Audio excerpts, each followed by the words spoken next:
कमा दे तो फिर जीवन नर्क है।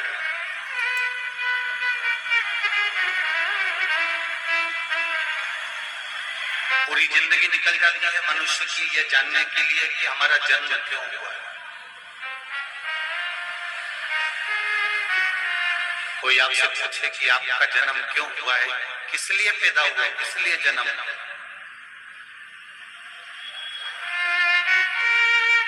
आपके और हमारे जन्म का कारण क्या है? क्यों मृत्यु लोक में आ गए, क्यों जमीन पर जन्म हो गया, क्यों पृथ्वी पर आ गए?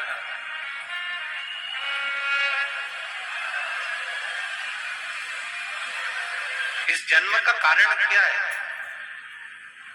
तो उसका दो कारण हमने पहले भी वर्णन किया शिव महापुराण में कि मनुष्य के जन्म का दो कारण है।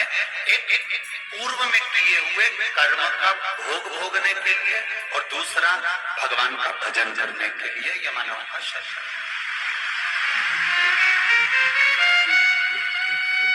एक पूर्व के कर्म का भोग भोगी है। अगर आपने पूर्व में अच्छा कर्म करा है तो आपको आज अच्छा मिलेगा।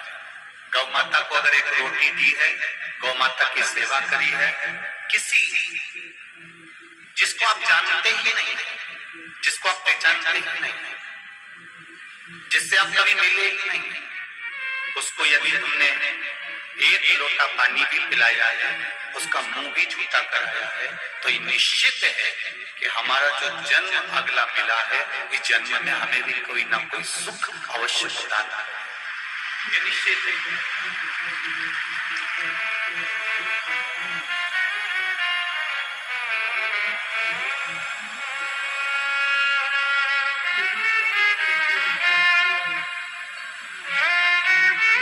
ये जो सास और बहू के जो रिश्ते होते हैं, देवरानी और जेठानी के जो रिश्ते होते हैं, कुटुंब और परिवार के जो संबंध होते हैं, रिश्ते होते हैं, शिव महापुराण की कथा करती है ये जो रिश्ते बनते हैं ये हमारे पूर्व के कर्म के अनुसार।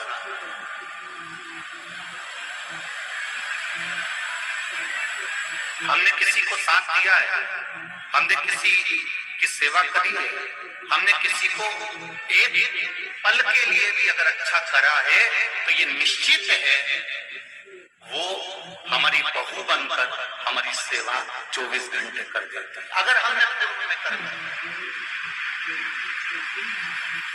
अगर हमने अच्छे कर्म की ओर अग्रणी हुए हैं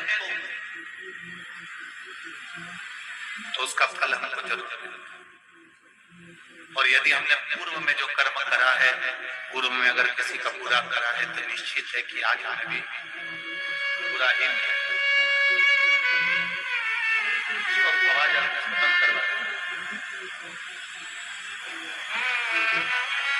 पूर्व के कर्म का हमें भोगने में मिलता है। इसलिए आपको बारंबार पहले भी कहा मत बुरे कर। बेटा, दादाजी दिल पेन कर रहा है। Oh no, let's go.